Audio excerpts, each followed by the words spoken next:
پیر academy میں welcome کرتا ہوں۔ آج کی ویڈیو میں لائبریری کی اہمیت پاکستان کے حوالے سے، اگر آپ ہمارے مزید لیکچر دیکھنا چاہتے ہیں یوٹیوب کھولیں، اوپر سرچ بار میں آئیں توقیر اکیڈمی، وہاں پہ سرچ کریں، توقیر اکیڈمی کھل جائے گا۔ اس کو اوپن کر لیں، اوپر جا کے ویڈیوز میں جب آپ آئیں گے ادھر تو یہاں پہ ساری ویڈیوز ایک ترتیب میں لگی ہوئی ہیں، اور اس سے آگے آ جاتی ہے پلے لسٹ میں پورے سبجیکٹ کی ساری ویڈیوز موجود ہیں۔ مثال کے طور پہ فزکس، کیمسٹری، آپ کوئی بھی پلے لسٹ کھولتے ہیں تو ساری ویڈیوز، اب میں مثال کے طور پہ یہاں پہ ایجوکیشن 12ویں کھولتا ہوں تو یہاں پہ سارے لیکچر ترتیب بار آپ کو مل جائیں گے۔ اوپر پلے آل لکھا ہوا ہے، اسے پلے کریں گے تو سارے لیکچر پلے ہو جائیں گے۔ یا اس طرح کا نوٹس آ سکتا ہے کہ لائبریری، پاکستان کی لائبریریوں پہ نوٹ لکھیں، لائبریری میں پاکستان کا کیا کردار ہے۔ اس طرح کا یہ ایک سوال بہت طرح سے پوچھا جا سکتا ہے، تو پنجاب پبلک لائبریری پہ نوٹ لکھیں، بہاولپور پبلک لائبریری، کسی پہ بھی تو یہ سوال آپ نے اٹیمپٹ کرنا ہے۔ پاکستان 14 اگست 1947 کو جب دنیا کے نقشے پر ایک آزاد اسلامی ممالک کے طور پہ ابھرا تو یہ ان علاقوں پر مشتمل تھا جہاں سے انگریز اپنی فوجی ضروریات پوری کرتے تھے۔ یہاں علمی سرگرمیوں اور لائبریریوں کی طرف کوئی توجہ نہیں دی گئی۔ اس وقت پاکستان میں 8000 سے زائد لائبریریاں ہیں، جن میں چیدہ درج ذیل ہیں، یعنی جو بڑی لائبریری، ویسے تو 8000 ہیں لیکن ان کی خصوصیات جو ان میں سے بڑی ہیں ان کی خصوصیات درج ذیل ہیں۔ یعنی کہ جب پاکستان 1947 میں دنیا کے نقشے پہ ابھرا تھا نا، تو یہاں سے انگریز فوجی ضروریات پوری کرتے تھے۔ نیشنل لائبریری آف پاکستان، حکومت پاکستان 1949 میں directorate of libraries and archive قائم کیا، جس نے مرکزی سیکریٹریٹ میں 1950 میں قومی لائبریری، تو 1949 میں directorate of libraries and archive قائم کیا، ٹھیک ہے، جس نے مرکزی سیکریٹریٹ میں 1950 میں قومی لائبریری بنائی، یعنی مرکزی لائبریری، قومی لائبریری۔ بعد ازاں لیاقت میموریل لائبریری کراچی منتقل۔ یہاں پہ یہ بھی پوچھا جا سکتا ہے کہ لائبریری، قومی لائبریری کون سی ہے؟ قومی لائبریری کا بنیادی مقصد اس ملک میں شائع، قومی لائبریری پتہ کون سی ہوتی ہے؟ جو پورے ملک کے لوگوں کے لیے، یعنی وہ لائبریری ہو اس کے پورے ملک کے لوگوں کی کتابیں جاتی ہوں تو وہ ہر کوئی اس میں پڑھ سکتا ہے۔ ہر قسم کے مطالعاتی مواد حاصل کر کے محفوظ بنایا جاتا ہے۔ اس کے لیے 1914 کا انڈین کاپی رائٹ ایکٹ، 1867 کا press and registration of books act نافذ ہوا، یعنی یہ ایکٹ نافذ ہوا، ٹھیک ہے۔ تو پھر 26 اپریل 1960، یعنی 26 اپریل 1960 کو پریس اینڈ پبلیکیشنز آرڈیننس نافذ ہوا۔ یہ آرڈیننس ہوتا ہے، اس میں نا یعنی کہ کوئی بندہ کسی کی کوئی کتاب یا تحریر بغیر اجازت کے اسے چھاپ یا شائع نہیں کر سکتا۔ Central library Dhaka, Liaquat memorial library Karachi, national library of Pakistan Islamabad میں مطبوعہ مواد کا ایک نسخہ جمع کروانا لازمی ہے۔ یعنی کہ اس کا یہ ہوا کہ بھائی کوئی بھی کتاب شائع ہوگی تو اس کا ایک نسخہ اپنے خرچے پہ اس لائبریری میں پہنچانا لازمی ہے۔ 1982 میں اسلام آباد میں قومی لائبریری کی تعمیر کا کام شروع ہوا۔ 1988 میں لائبریری کی تعمیر مکمل ہوئی۔ لائبریری کی وسیع و عریض عمارت میں مختلف شعبے الگ دفاتر ہیں، ایک کانفرنس ہال ہے، مخطوطات کا شعبہ الگ ہے۔ قومی لائبریری میں قومی کتابیات مقررہ وقفے کے بعد شائع ہوتی ہیں یہ کتابیں، یعنی کہ وسیع و عریض عمارت میں مختلف شعبے الگ دفتر ہیں، ایک کانفرنس ہال بھی ہے، ٹھیک ہے، مخطوطات کا شعبہ بھی الگ ہے۔ قومی لائبریری میں قومی کتابیات مقررہ وقفے کے بعد شائع نہیں ہوتی۔ حال ہی میں بینائی محروم افراد کے لیے ہزاروں کتب پر مشتمل شعبہ بریل قائم کیا گیا، یعنی جو اندھے لوگ ہوتے ہیں، نابینے، ان کے لیے ابھرے ہوئی الفاظ والی کتابیں ہوتی ہیں۔ Punjab public library Lahore, governor Punjab sir Charles Aitchison نے 1884 میں اسے قائم کیا۔ اس کا باقاعدہ افتتاح 31 دسمبر 1885 میں ہوا۔ یہ کتاب یہ پاکستان کی سب سے بڑی عوامی لائبریری ہے۔ اس کے 3 شعبے ہیں: مشرقی زبانوں کا شعبہ، انگلش زبانوں کا شعبہ، بیت القرآن۔ لائبریری مواد کی تعداد 4 لاکھ سے زائد ہے۔ لائبریری مواد کا 70% حصہ نادر و نایاب کتب پر اور مخطوطات پر مشتمل ہے۔ قرآن مجید کے 35,000 سے زائد نسخے لائبریری کی زینت ہیں۔ بچوں کے لیے الگ شعبہ ہے۔ شعبہ حوالہ جات میں حوالہ جاتی مواد کا ذخیرہ بہت بڑا ہے۔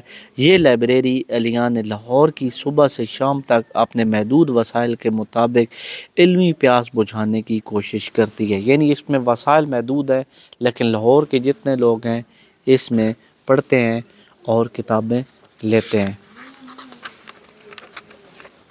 Central library Bahawalpur.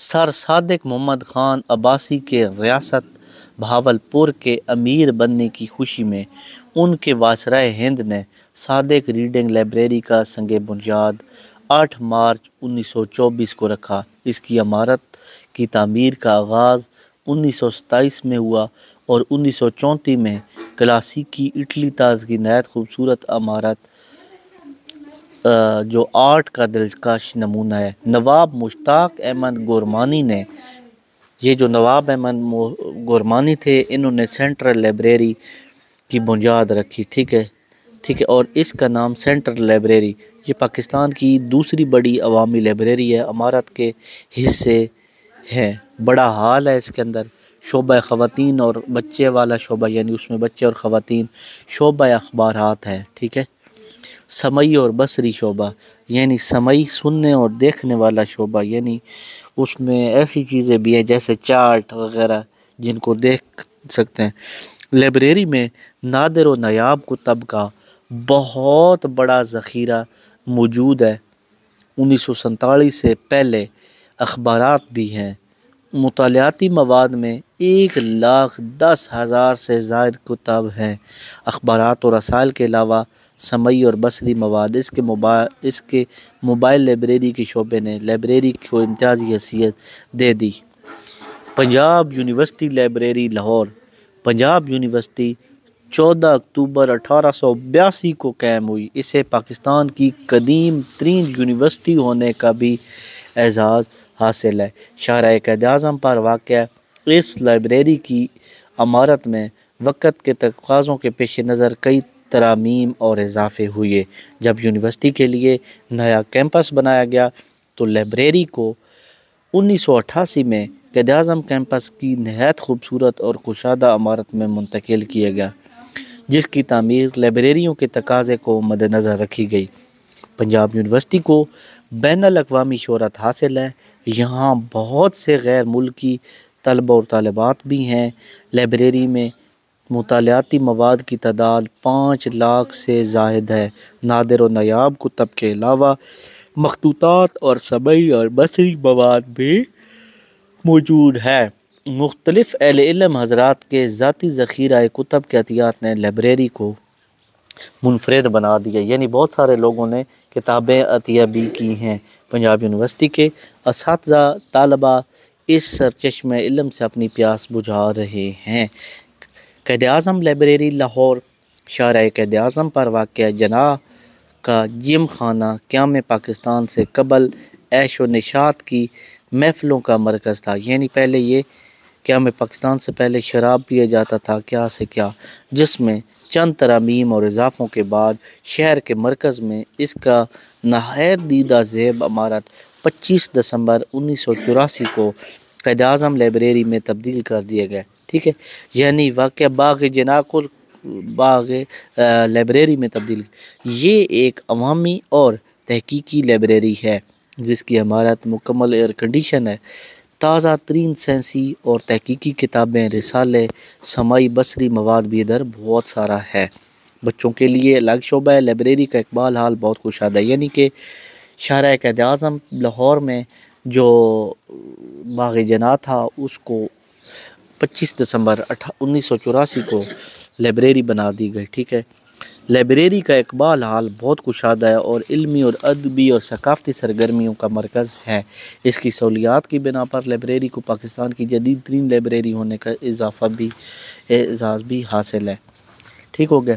نیکسٹ آ رہا ہے جی کہ لائبریری آف کانگریس واشنگٹن امریکہ کی لائبریری امریکہ کانگریس کے ارکان کی معلوماتی، تحقیقی اور پارلیمانی ضرورت کی تکمیل کے لیے 1800 میں ایک ایکٹ کے ذریعے لائبریری آف کانگریس کا قیام عمل میں لایا گیا۔ بعد ازاں اسے امریکہ کی قومی لائبریری، یعنی یہ امریکہ کی قومی لائبریری ہے۔ اس لائبریری میں زمانہ حوادث سے گزر کر بھی 10 کروڑ سے زیادہ کتابیں ہیں۔ دنیا کی سب سے بڑی لائبریری ہے۔ اس کا جو چیف ہوتا ہے، اس کا صدر امریکہ جو ہے وہ کرتا ہے، یعنی تقرر کرتا ہے۔ دنیا کے مختلف ممالک میں اس کے رابطہ دفاتر اور نمائندے لائبریری کے لیے مطالعاتی مواد حاصل کرتے ہیں، یعنی اس کے دنیا کے مختلف ملکوں میں اس کے لوگ رہتے ہیں جو اس کے لیے کتابیں اکٹھی کرتے ہیں، جس سے ہر سال تقریباً 5 لاکھ مطالعاتی مواد میں، یعنی ہر سال اس میں 5 لاکھ کتابوں کا اضافہ ہوتا ہے۔ لائبریری کا کیٹلاگ کتابی شکل میں موجود ہے، یعنی بڑی سی کتاب ہے جس میں یہ لکھا ہوا ہے کہ کون سی کتاب کدھر ہے۔ 4 منزلہ عمارت اور اس کے تہہ خانے میں تقریباً 460 زبانوں میں مطالعاتی مواد موجود ہے، یعنی اس 460 زبانوں میں اس کے اندر چیزیں، کتابیں۔ یہاں چین سے باہر چینی زبانوں کے مطالعاتی مواد کا سب سے بڑا ذخیرہ موجود ہے۔ سمعی اور بصری مواد لائبریری کی زینت ہے۔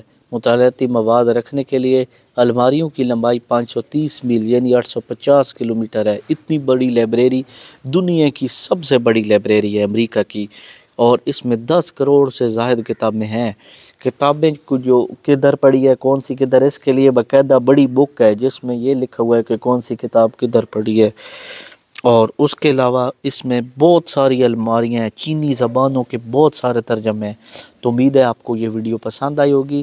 اس ویڈیو کے ساتھ اجازت چاہتا ہوں۔ اللہ حافظ۔